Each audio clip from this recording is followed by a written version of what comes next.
Alright, welcome everybody. My name is David. I'm a ranger at Katmai National Park Preserve. Kind of doing an impromptu play-by-play today. Next 30 minutes or so I'll be on the bear cam here, the lower river cam. We're going to take a look at the bears that we're seeing. Kind of talk about maybe who we're looking at, if we can find out, and what they're up to. So if I stop talking for any point in time, don't worry, that doesn't necessarily mean that we've lost the feed, anything like that. I'm just kind of sitting here enjoying the show with you. Currently I'm on the satellite of the lower river platform. We do have two webcams set up on lower river. Right now the one that I'm standing closest to is not currently working, so I've set up shop here, give you the view that some of the longtime viewers are probably missing, and maybe a new view for folks who are tuning in this year. Bear 503, nicknamed Cub Adult. That bear has really one of the most interesting life histories, I think, of any of the bears that we know of here in Brooks Camp. Back in 2015, 503 was abandoned as a cub. His mother, 402, went into estrus and was being courted by other males, so she kind of kicked 503 out of the house, so to speak. So he was on his own at a very young age. He really showed himself to be a real survivor, a real intuitive bear. He started hanging around another family group, bear 435, and her spring cub. And at a certain point, the 435 actually fully adopted 503. She began to nurse him like he was her own cub, and he was able to find a way to survive. He was raised by 435 for the next year or two, and last year was emancipated. So now he's on his own as a subadult. He's been a very successful subadult. We've seen him catching a lot of fish, avoiding other dominant bears, but also playing with bears that are not a threat to him, other subadult bears. It looks like he might end up doing that here. He's also been pretty dominant towards some bears that he's bigger than, more aggressive than. So he's really doing a good job of finding his place within the bear hierarchy, so to speak, at Brooks Camp.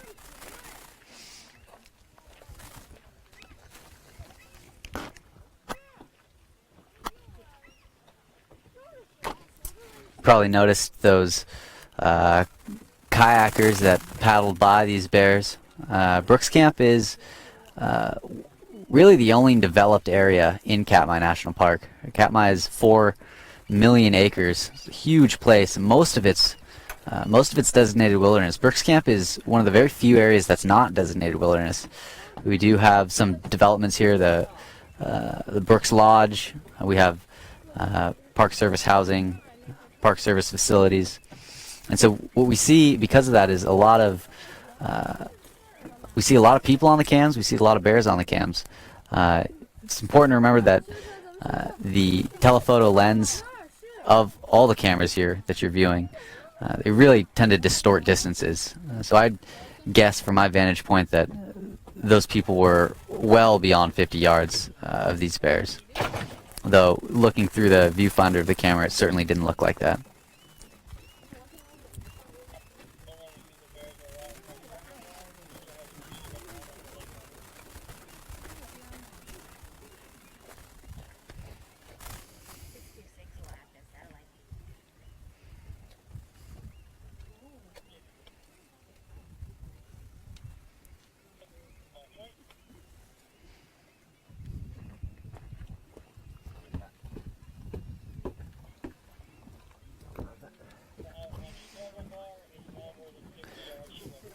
So like I said before, this is kind of just an impromptu play-by-play.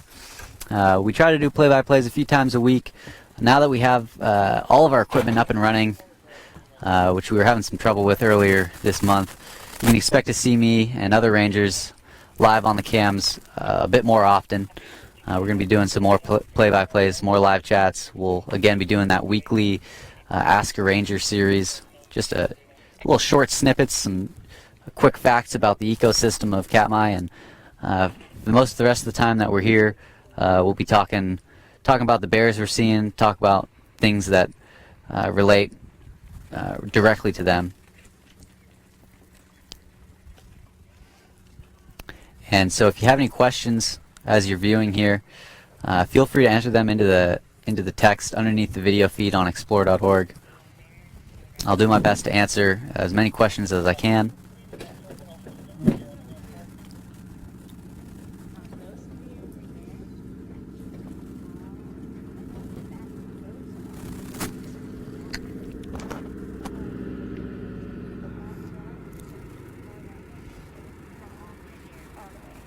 And so we're kind of doing this impromptu play-by-play because, for one thing, we're all set up here on the Lower River platform for our Ask a Ranger series, and then we just had a kind of a big influx of bears come into view. So I figure we get on and see what we can see together here. We've had a lot of bears using the Lower River this year. Water levels have been a little bit lower. We've had less snowfall in the mountains over the winter time. The lake froze over really well, dropping the water level, and it's taken a little longer than usual for the water level to rise. Less snow melt and starting point of a lower lake levels have contributed to that. And because of those lower lake levels, fishing's quite a bit easier here in the Lower River. The actual depth of the river itself, up towards the falls and along other areas, it's about the same as usual. But down here at the mouth, where it meets Neck Lake, much lower levels than we saw last year, and lower than average levels. So that's given the opportunity to less dominant bears, subadults like 503, and family groups like the one we're seeing here on the left. It's given them the opportunity to come out here and take advantage of good fishing opportunities, and also stay away from some of those more dominant bears that use the falls. It's also been fairly hectic down here, as the Lower River is kind of the area where people use quite a bit. People fishing, people traveling from the campsite over to the Brooks Falls viewing platform. And so as people travel through the area, we still want to be sure that we give bears as much space as possible. So we always want to maintain 50 yards from any bear that we see, as long as it's safely possible to do so.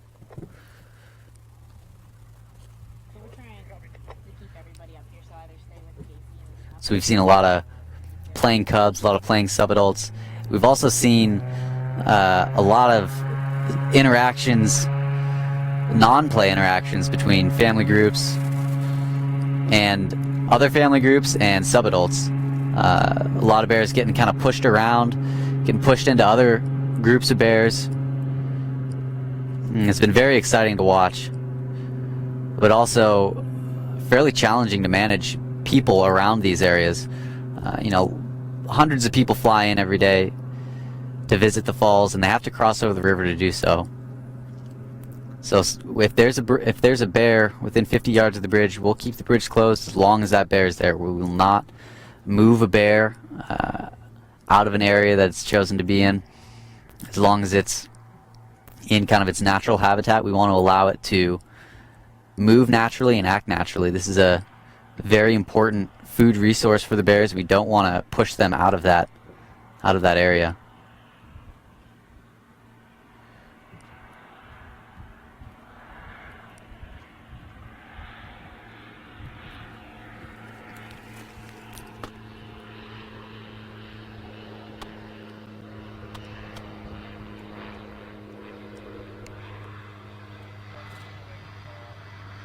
So here we've got 503, and it looks like he's playing with his adopted sibling, 719.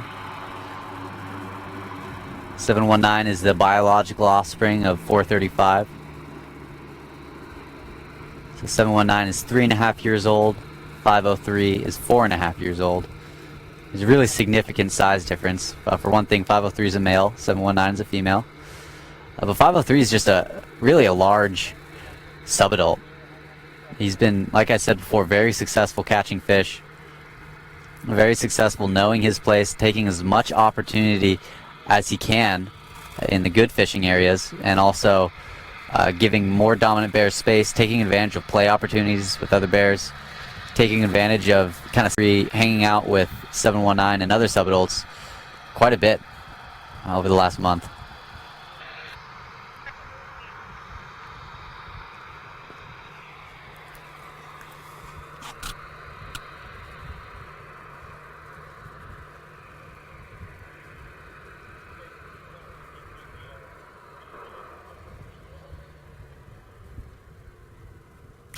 And so we've just got like an absolute gang of subadults here, and 503 playing around with all of them, possibly kind of showing that he's the most dominant subadult here.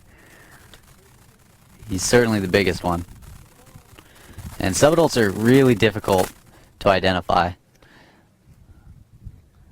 503 has a darker body, really long legs, really very large for a subadult.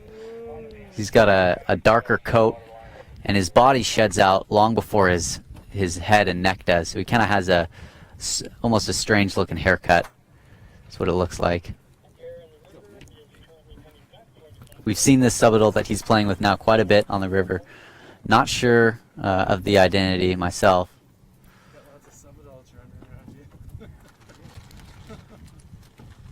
But they sure are fun to watch.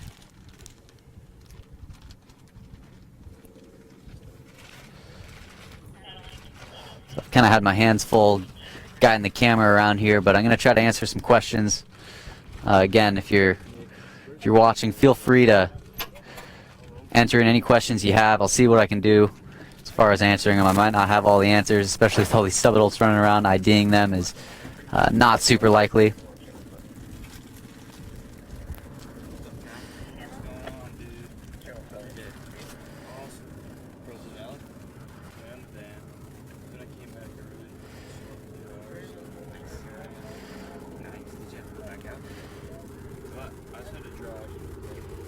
So it's pretty common to see subadults play like this, and we can't be inside their heads to know exactly why they're doing it, but certainly it gives them the advantage of practicing their motor skills, practicing their strength.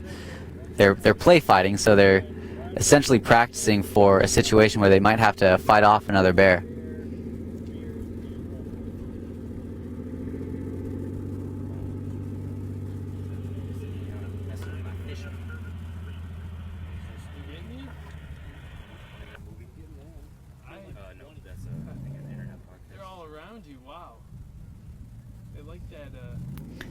We've got a question here from ABC about any sign of 747 on the river. We haven't seen him in about a week. He showed up briefly on the lower river. We haven't seen him at the falls very often. We're not quite sure why. He could be fishing in other areas. He could have made an appearance and not been recognized. He could be out courting females. It's possible that he's found another food source that's either as good or better than the Brooks River.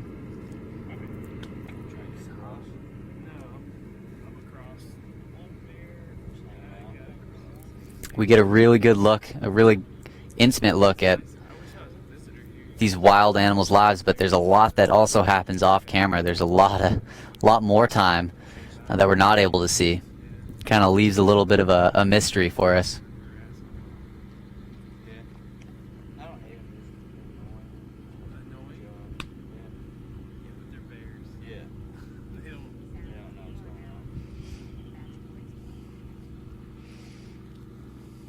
Question here from Jacqueline. This is my second season in Katmai.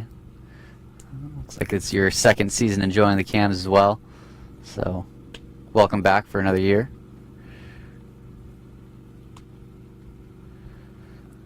I've got a question about the gulls here. from Mary Quite the Contrary. I don't see any gulls in the frame right now, but the main species of gull that you're going to see here on the cams is the glaucous wing gull and the mew gull. A good way to differentiate the two. Mew gulls are also quite a bit smaller than glaucous wing gulls. We also have Bonaparte gulls. We don't see them quite as often. And those birds are here to take advantage of all the salmon, just like the bears. Of course, the gulls can't catch them on their own, so they rely on the brown bear to catch salmon and leave scraps behind, often leaving pretty large scraps, sometimes whole fillets, right there on the bank for them to eat.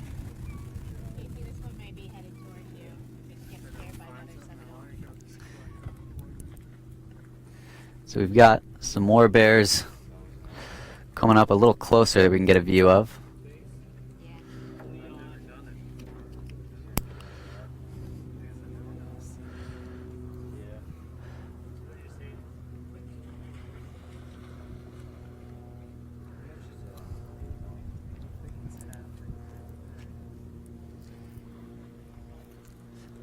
Again, this looks like another pair of subadults. This is really kind of a subadult summer. We've got a new blog post up on the Katmai Terrain blog you can check out if you want to learn a little bit more about what life for a subadult is like and how they can succeed here on the river.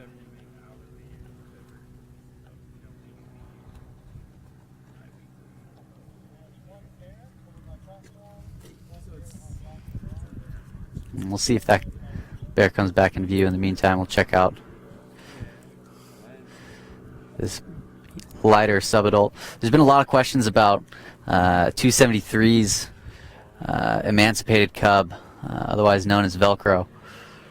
You know,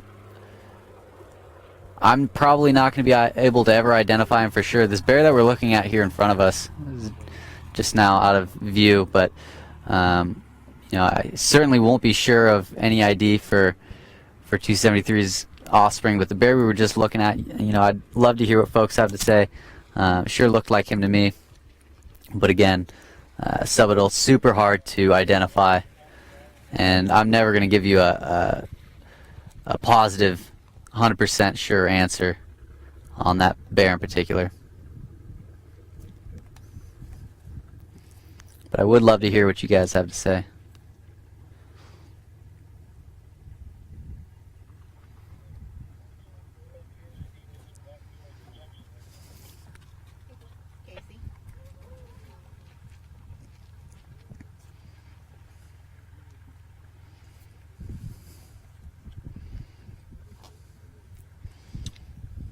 And these bears are just now out of view. So we'll check out what's going on over here on the spit and see if those other bears come back our way.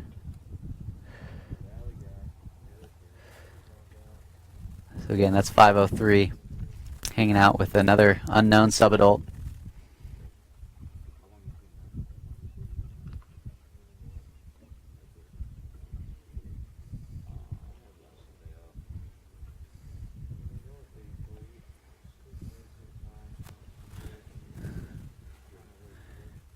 So it sounds like some other people think the bear that we were seeing just a moment ago was Velcro, 273's offspring.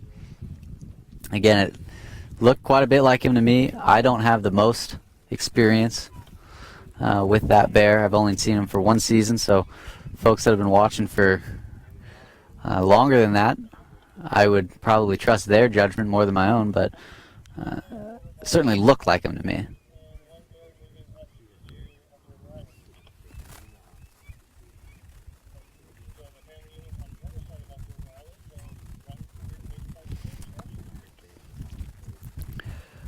But really, you know, I think regardless of the identification, you know, subadults are just so much fun to watch.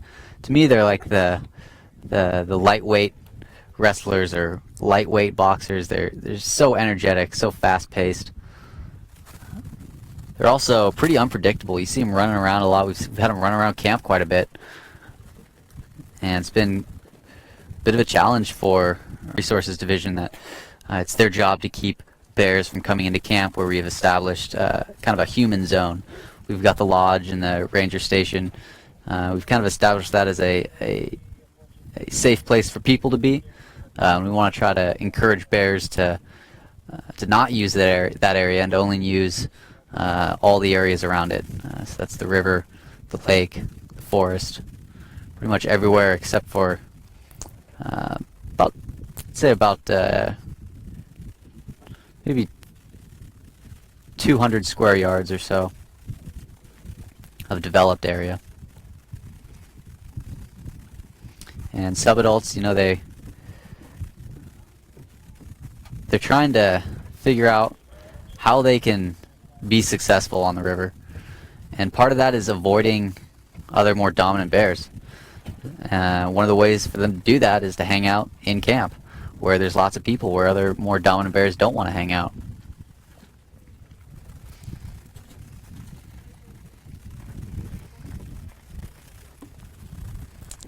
So just like every adult bear has their strategy for surviving, maybe their special fishing strategy, their favorite fishing location, it seems like every subadult has their own idea about how they're going to go about balancing the need to put on weight for the winter, to catch as many fish as they can, but also to avoid the more dominant bears that are taking up those ideal fishing spots. Maybe that's finding a good safe place to take a rest. Maybe that's finding a safe travel route in between the river and wherever else they want to go. Maybe off to feed on berries. Maybe to fish another creek or river with salmon in it.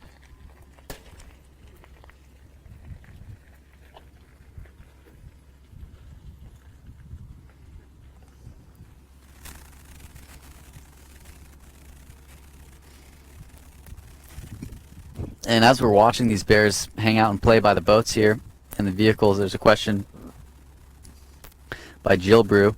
Do bears ever try to climb onto the boats? Indeed, they have before. We last year had a boat that received quite a bit of damage from a bear, and that's just kind of part of the deal here. We've got a setup where we've got a huge density of brown bears and a small population of people that live here over the summer. If we're going to be able to live here safely, there's certain things that we need to have with us, certain tools, and at some point in time bears do investigate these things. We don't want to leave human play toys out for bears to get a hold of to any extent possible. But in order to live here safely, we do need to have some transportation. So we do have boats around, we do have vehicles around. And it's not very often that bears get into that stuff, damage it, but it does happen. We certainly don't punish the bears for doing that. They're just kind of exploring their surroundings, and we kind of have to deal with the consequences.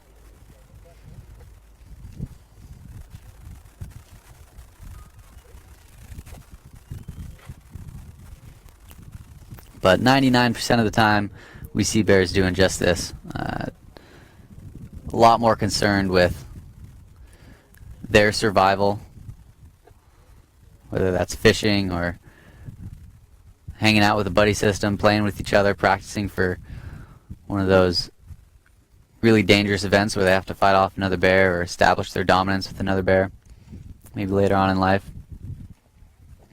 More concerned with those activities than they are with the human activity around them. And that's pretty unique. The bears here in Brooks Camp, they've gotten pretty used to seeing even people, human objects in predictable places. We always leave the boats in the same area. We always leave the vehicles in the same few areas. People travel, for the most part, in the same areas, and they're able to kind of realize that, okay, that poses no threat. There's no reward there. It's not going to help me by investigating that object or those people. And so they're able to go about their daily lives and just kind of do their thing, and we're able to watch them.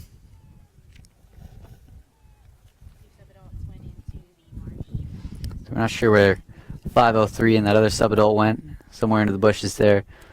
Not to fear, there are plenty more bears to check out here on the lower river.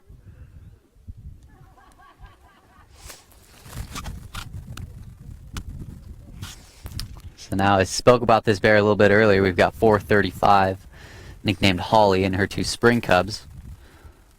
So one of those family groups that I talked about, hanging out on the lower river, taking advantage of this good fishing access this year. And probably was a factor in 503 and that other subadult taking off from the area. And just because 503 was raised by 435, it doesn't mean that he's going to get any special treatment. 435 is still going to treat him just like any other bear. She's going to drive him off, protect her current cubs, and protect her own self, because she's got to survive out here. She doesn't want to compete with any other bears, so she's going to drive off any bear that she can, so that she gets the good fishing access, so she can put on the weight for wintertime and survive along with her cubs.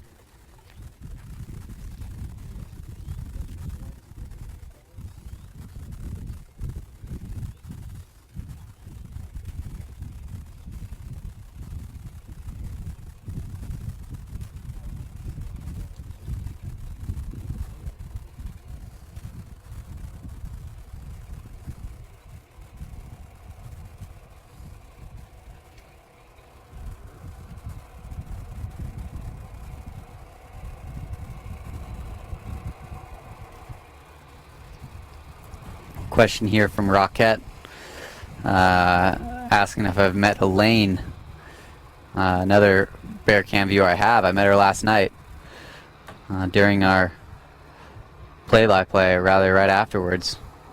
It's always great to see folks who've been watching the cams come out, see things in person, get a little bit of a different perspective. But one of the cool things about the bear cams, and we mentioned this last night, is that you get in some ways a lot more access to viewing the bears via the cams during nighttime hours and early morning hours when the viewing platforms are closed. Cams are still running, so a lot of times viewers are able to let me know about things that I wasn't able to see, or let other rangers know about certain events that have happened out of our view. So I think it's a really great partnership between Katmai and Explore.org that we've got set up here. Great for people to learn about bears, great for us to learn about bears, the rangers.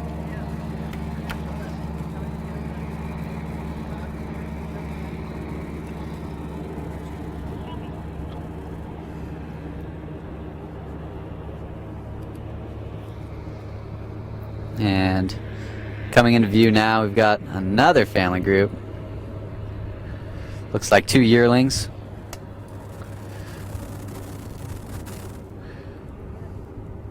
With their mother. I'm not quite sure who this is yet. Just saw her come into view. See if we can get a better look and determine who it is.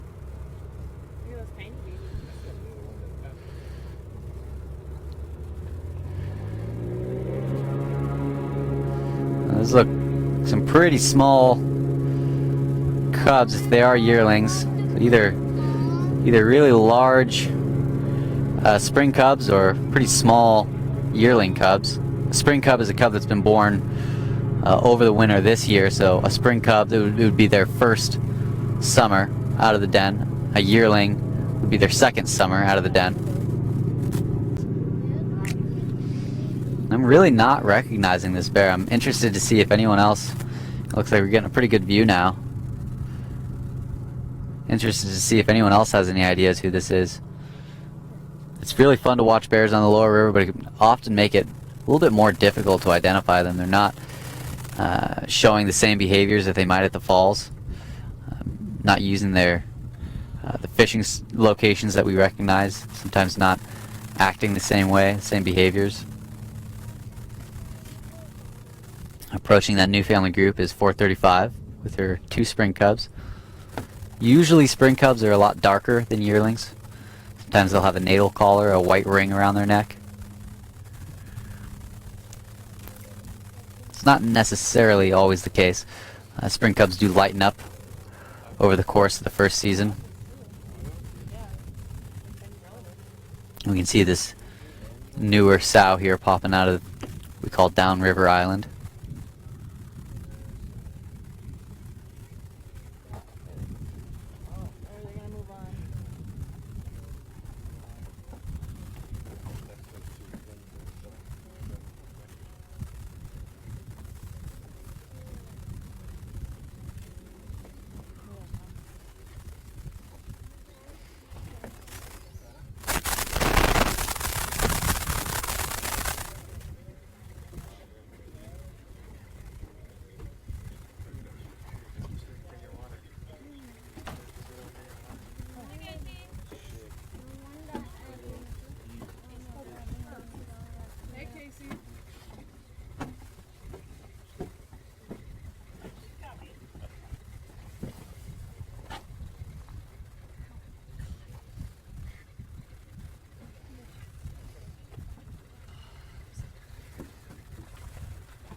So just reading the comments here, a couple guesses that I've seen: 171, maybe 284.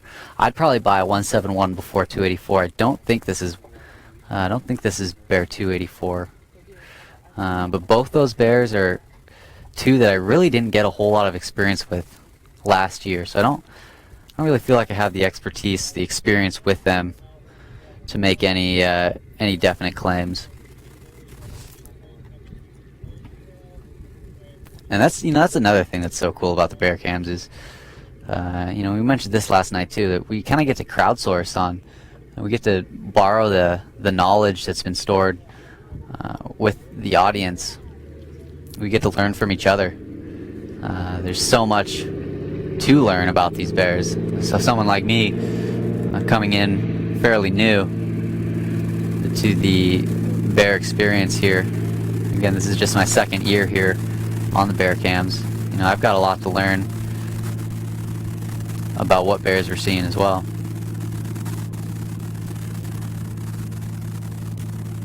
Another thing that can make identifying these bears really difficult, they change a lot over the course of the season.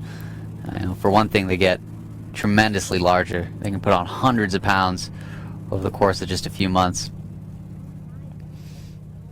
The color of their coat change drastically, generally darkens as they grow in their new winter coat and shed their old winter coat over the beginning and middle of the summer. With that new coat, it can cover up scars that you might have used to identify them. It can cover up wounds.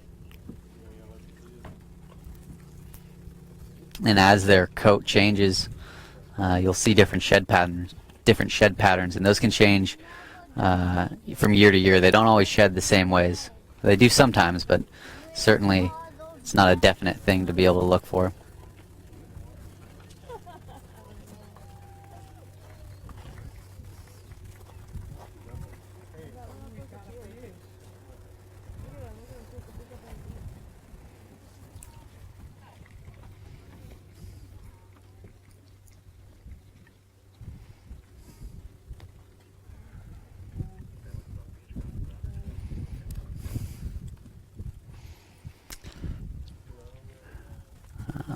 So thanks again for joining me.